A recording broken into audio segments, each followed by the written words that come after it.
ख्याल ये किया जा रहा है कि अफगान तालिबान के कंट्रोल के बाद शायद अब अफगानिस्तान की सरजमीन से पाकिस्तान को नुकसान ना पहुंचे, लेकिन जो भारत की जो स्पॉन्सर्ड तंजीम है ना, भारत की टीटीपी, पाकिस्तान ने तालिबान के कब्जे के बाद बार बार टीटीपी की जानिब से पाकिस्तान के अंदर हमलों का खदशा जाहिर किया, जिस पे तालिबान की आदत की जानिब से बाकायदा ये यकीन दहानी कराई गई है कि अफगानिस्तान की जो सरजमीन है वो पाकिस्तान समेत किसी भी मुल्क के खिलाफ इस्तेमाल नहीं होगी। लेकिन चंद दिन पहले अफगान तालिबान के जो तर्जुमान है ज़बीउल्लाह मुजाहिद, उन्होंने अपने एक बयान में क्या कहा कि तहरीक तालिबान पाकिस्तान अफगानिस्तान का नहीं बल्कि पाकिस्तान का मसला है, इसलिए इस हवाले से स्ट्रैटेजी बनाना भी किसका काम है? पाकिस्तान का काम है। ये हिकमत अमली बनाना पाकिस्तान का काम है।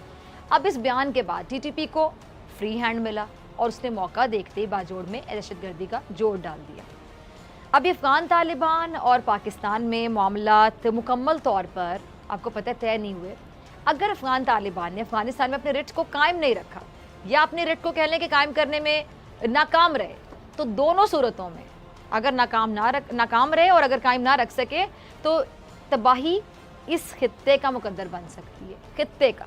अब इतनी संगीन सूरत हाल है, यानी दुश्मन पाक फौज को निशाना बना रहे हैं और ये जो हमारे सो कॉल्ड रहबर हैं, इनको हालात की संगीनी का ज़रा भी अंदाज़ा नहीं। अब इतने चूचे काके तो नहीं, रोटी को चोची तो नहीं कहते कि इनको हालात की संगीनी का अंदाज़ा ना हो। बाल सफ़ेद किए इन लोगों ने सियासत में, कुछ के तो झड़ गए और अभी ये रोटी को चोची कहते हैं। इतने चूचे काके हैं कि इनको पता नहीं कि हालात की संगीनी क्या है, जानबूझकर नहीं समझना चाहते।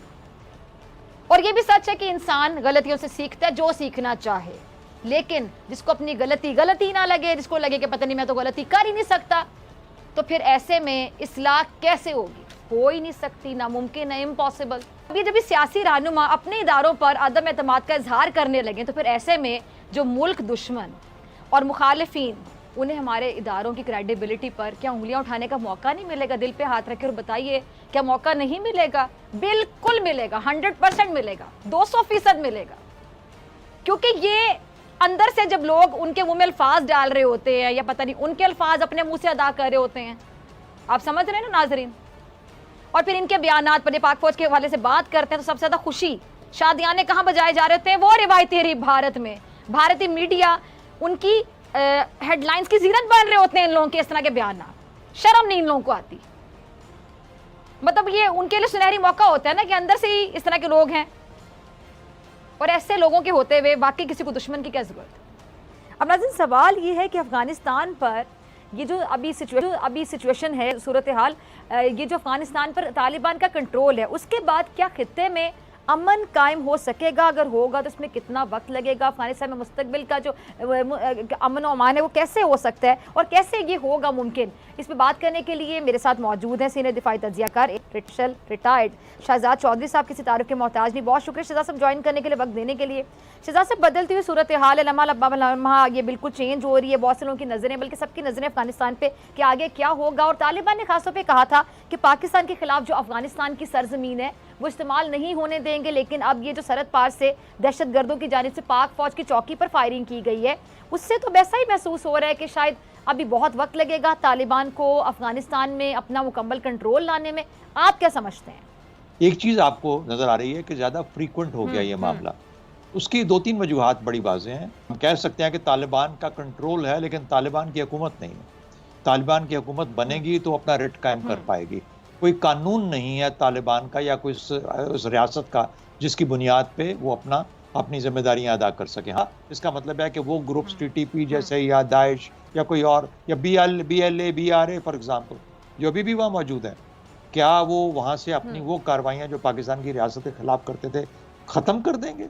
मुझे नहीं लगता कि ऐसा होगा। हाँ, स्पेस कम हो जाएगी, कुछ मुश्किलात आ जाएंगी, लेकिन बदकिस्मती से ये मामला हमें अपनी सरहदों के अंदर और सरहदों पे इसको फेस ऑफ करना पड़ेगा। ये रहेगा कुछ अर्सा के लिए। ठीक है जी। मैं तारड़ साहब एक पॉइंट रेज करना चाहता हूँ। यहाँ पे पाकिस्तान में लोग शादियाने बचा रहे हैं, खुशियां मना रहे हैं, ये हो गया वो हो गया, तालिबान आ गए। चलो, तालिबान ने तो एक जो निजाम लेके आना है वो तो अजीब सा ही निजाम है। हमारे यहाँ पे तो लोग बड़े खुश हैं कि जी तालिबान आ गए। लेकिन आपको नहीं लगता तारड़ साहब कि तालिबान भी वही बिहेव करेंगे जो वो समझेंगे उनके मुल्क के लिए बेहतर है? वो हमारी कोई नहीं सुनेंगे। ये बातें जारी बात है, हल्का फुल्का तो चलो सुन ही लेंगे, उनको बहुत सारी चीजों में हम हमारी लिवरेज है उनके ऊपर, वो लैंडलॉक कंट्री और बड़े मसले हैं, लेकिन उन्होंने करना वही है जो उनके इंटरेस्ट में है। ये हम क्यों खुश हो रहे हैं इतना ज्यादा? फॉरेन पॉलिसी के हालात, मैं आपसे क्वेश्चन पूछूंगा कि हमारे फॉरेन मिनिस्टर साहब मुल्तान और लाहौर की पॉलिटिक्स उनकी प्रायोरिटी है, फॉरेन पॉलिसी उनकी प्रायोरिटी नहीं, नंबर 1।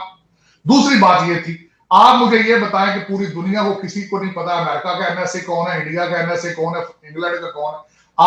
आपका फॉरेन मिनिस्टर इस वक्त मोईद यूसुफ है, सारे बयान वो देता है, सारे इंटरव्यू वो देता है। इस वक्त इन हालात में आप जरा तवज्जो दें कि जयशंकर के दौरे किधर किधर के, वो इस तरह फिर रहा है कि जिस तरह रिमोट कंट्रोल थे, जिस तरह बैटरी पे खिलौना फेरता है, फेरे तो फेरा सारा आसपास।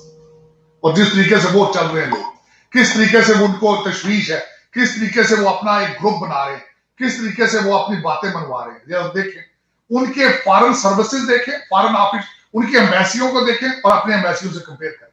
हमारी एम्बेसियों के अंदर सिवाय सियासी लोगों के रिश्तेदार और आपके एस्टेब्लिशमेंट के रिश्तेदार, वो हमारी एम्बेसियों में अपॉइंट होते हैं और वो समझते हैं वी आर अनटचेबल। और वो फिर ना उन्होंने दूसरे किसी को क्या सर्व करना, वो पाकिस्तानी कम्युनिटी को सर्व नहीं करते।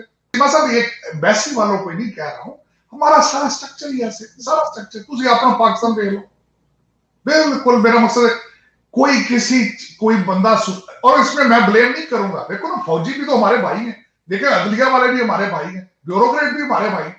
हो सकता है मैं उस पोजीशन में, मैं भी यही करना चाहता।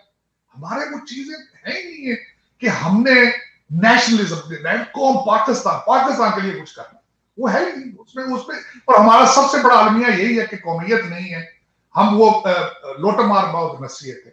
और ये जब तक खत्म नहीं होगा, हमें लीडरशिप चाहिए। और आज सबसे बड़ी बात मैं बताना चाहूंगा, हमें अभी भी एक अजीम लीडर की जरूरत है, not only in Pakistan, world vacuum create हो चुका है इंटरनेशनल लेवल पे भी, जब से अमेरिका ने इस तरह का बिहेव करना शुरू कर। America is a leaderless, world is a leaderless and Pakistan need a strong leader.